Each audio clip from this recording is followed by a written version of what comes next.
Salam Rahayu, jumpa lagi dengan saya Lintang Chandra di channel Babat Anjuk Ladang. Sahabat, saat ini saya sedang berada di Museum Anjuk Ladang. Lokasinya ada di Jalan Gatot Subroto, Kota Nganjuk, tepatnya di sebelah timur Terminal Nganjuk. Sangat mudah diakses oleh sahabat yang ada di dalam Kota Nganjuk maupun yang dari luar Kota Nganjuk. Nah, seperti apa sih isi dan koleksi-koleksi yang ada di dalam Museum Anjuk Ladang? Kita akan cek bersama-sama.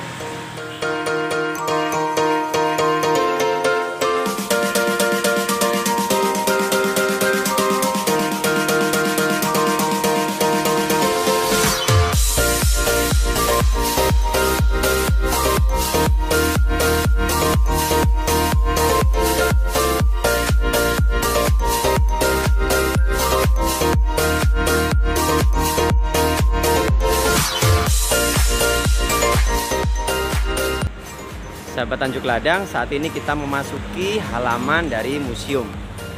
Dan di sebelah kanan kita akan menemukan ada sebuah gazebo yang sederhana tapi lumayan nyaman ya.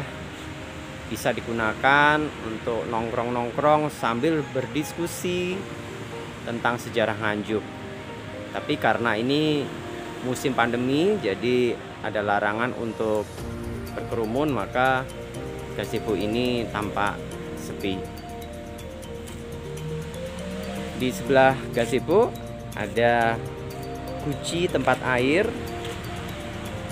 Ini biasanya digunakan untuk mencuci tangan. Di belakang dari tempat cuci tangan tadi ada dua buah yoni. Yoni ini adalah salah satu sesembahan masyarakat Jawa kuno pada era Siwa Buddha. Dan biasanya yoni ini di tengahnya itu berlubang, karena di tengahnya ini ada tugu atau tiang batu yang disebut dengan lingga, tapi ini lingganya tidak ada. Ini sayang sekali ya, sudah banyak lumut-lumut yang mulai merusak dari yoni ini. Nah, ini ada banyak lumut-lumutnya, juga ada jamur-jamur seperti ini. Ini yang bisa merusak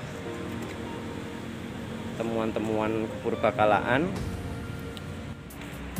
Di sebelah yoni tadi ada dua buah bendi. Ini adalah bendi yang digunakan oleh sebagai kendaraan dari Bupati Nganjuk. Kira-kira kalau dilihat dari bentuknya, ini sudah masuk awal-awal tahun 1900. Bendinya tidak terlalu istimewa ya. Sebenarnya cukup sederhana, ukirannya juga tidak terlalu rumit, tetapi tetap memberikan kesan kekunoan.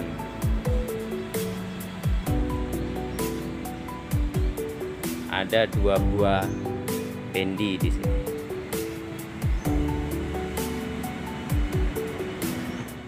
Lanjut, ada dua buah sepertinya yoni, tetapi yoninya ini sudah ditambal bagian tengahnya, dan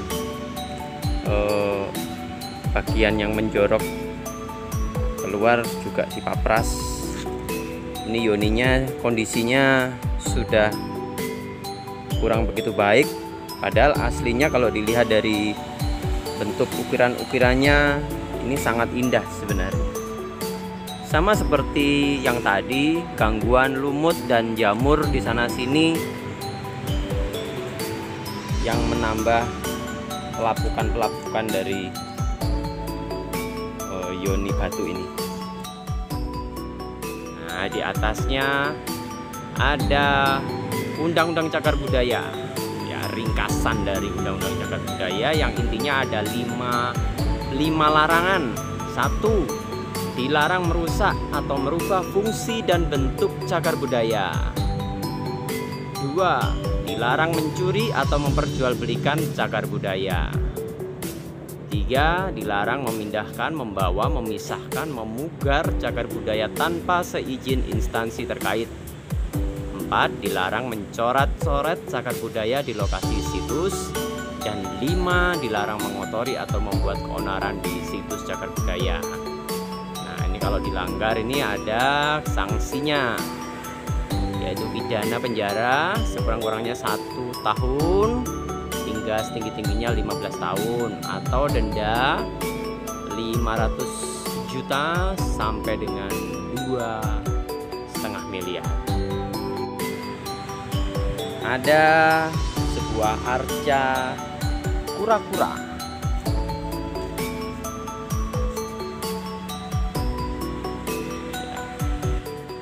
Selanjutnya ada sebuah arca orang sedang duduk bersila atau bermeditasi, tetapi karena kondisinya juga sudah patah-patah sehingga kita tidak bisa mengetahui dengan pasti figur apa yang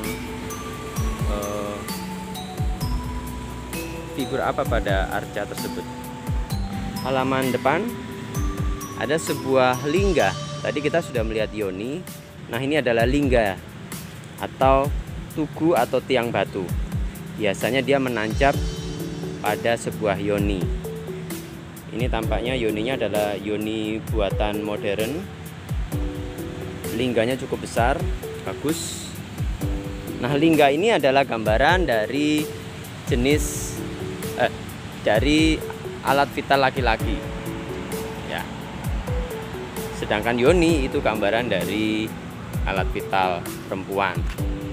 Filosofinya itu sebenarnya bukan parno ya, tetapi memiliki filosofi spiritual sebenarnya, bahwa persatuan lingga dan yoni itu diibaratkan seperti persatuan Atman dan Brahman atau persatuan antara sang pencipta dengan manusia sebagai ciptaannya. Dan ini yang kemudian dikenal dengan istilah manunggaling kawula Gusti oleh orang-orang Kejawen. Nah, kalau kita melihat Tugu Monas atau Tugu Pahlawan, tugu-tugu yang ada di biasanya sebagai ikon kota-kota yang ada di Indonesia, itu sebenarnya juga terinspirasi dari konsep lingga yoni. Selanjutnya kita bisa menjumpai juga arca Ganesha. Tingginya sekitar 1,5 meter, cukup bagus, masih lengkap ya. Hanya saja memang sudah ada jamur di sana sini sehingga sudah semakin lapuk kondisinya. Tetapi komponennya masih cukup lengkap. Ini Ganesha, arca yang digambarkan berbentuk seekor gajah sedang bersila, lalu di belalainya ini menghadap ke salah satu tangannya. Ini sebenarnya ada semacam cawan atau bokornya. Dia menghisap madu dari cawan tersebut. Lalu di bawahnya ini biasanya ada kendaraannya, yaitu tikus-tikus sebagai dasaran dari arca Ganesha. Arca Ganesha ini adalah lambang dari kebijaksanaan dan ilmu pengetahuan. Di halaman sebelah barat ada banyak sekali yoni. Ini yang salah satu yang cukup bagus, masih komplit sekali. Nah, yoni itu di depannya itu ada bagian yang menjorok seperti ini. Ini biasanya diisi air, lalu nanti di sini bisa keluar airnya. Dan ini sebuah umpak. Yang menarik, umpak ini sangat besar. Tingginya saja sekitar 1 meter. Kita lihat lubang bagian tengahnya ini diameternya sekitar ya antara 30 sampai 40 cm. Umpak ini adalah penyangga tiang bangunan. Penyangga bawah dari tiang bangunan. Nah, kalau umpaknya sebesar ini 1 meter, lalu diameter tiangnya itu sebesar ini ya, sekitar 40 cm, kita bisa membayangkan bangunan yang disangga oleh tiang umpak ini sebesar apa. Tentunya sangat besar. Dan biasanya umpak ini tidak tunggal, tetapi terdapat pasangan-pasangan yang lainnya. Hanya saja yang ditemukan hanya 1. Ini membanggakan sekali karena sangat jarang ada umpak sebesar ini, umpak raksasa. Ini cukup membanggakan, berarti dulu ada sebuah bangunan yang sangat besar dan megah yang disangga oleh umpak tersebut. Bangunan apa kita kurang tahu, kemungkinan sebuah pendopo dari kerajaan atau bangunan penting lainnya. Masih di sebelah barat halaman Museum Anjuk Ladang, kita bisa menjumpai sebuah rumah kayu. Ukurannya kecil, sekitar 2,5 kali 2 meter. Tingginya mungkin ya sekitar 3 meter ya. Kecil, berbentuk panggung.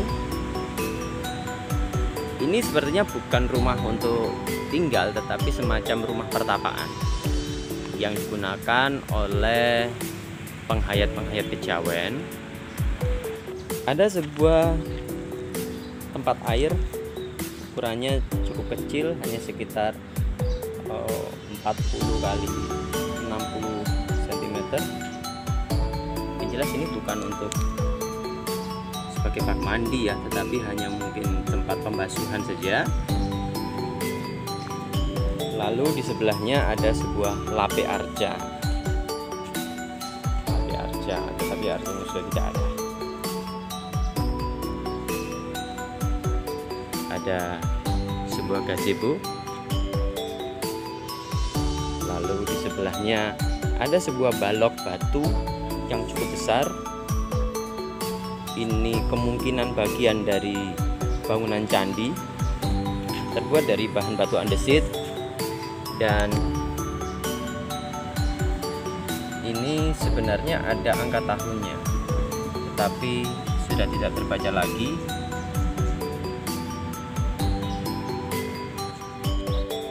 Ada sebuah yoni yang besar tetapi patah setengahnya. Sebenarnya yoninya bagus ini ya, sayangnya sudah rusak. Ini juga di sebelahnya ada yoni juga, sudah rusak juga, rusak parah.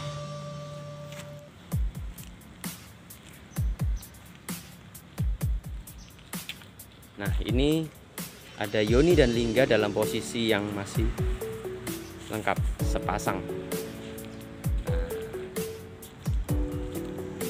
Inilah sembahan masyarakat Jawa kuno, termasuk juga masyarakat yang ada di Nganjuk.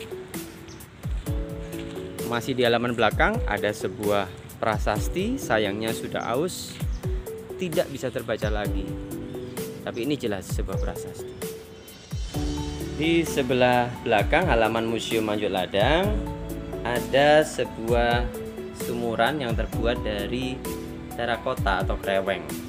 Nah, ini unik karena biasanya sumurannya itu terbuat dari bata merah. Ini fragmen-fragmen arca.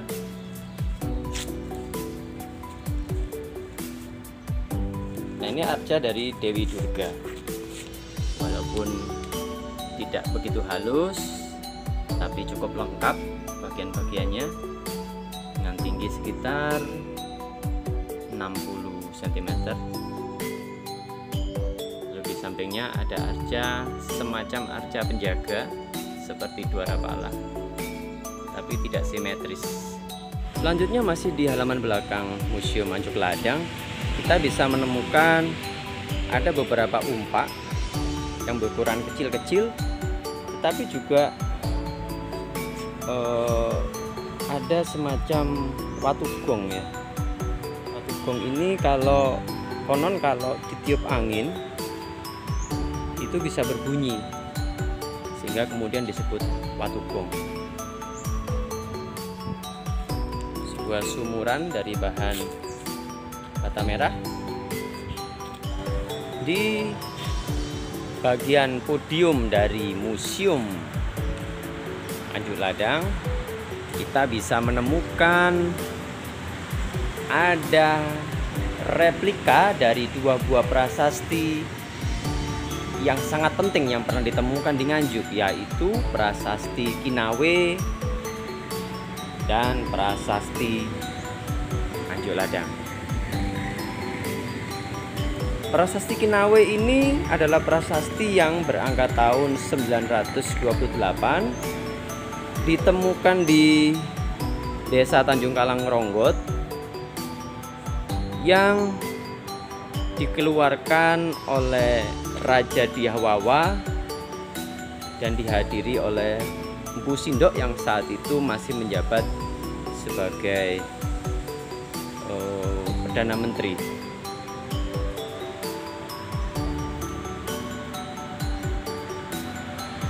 Kedua prasasti ini saat ini berada di Museum Nasional Jakarta, dan dengan dibuatnya replika di Museum Ancuk Ladang ini sangat membantu untuk menjadi pengingat bagi masyarakat, sehingga memori masyarakat tidak hilang bahwa di Nganjuk dulunya pernah ditemukan dua prasasti penting ini.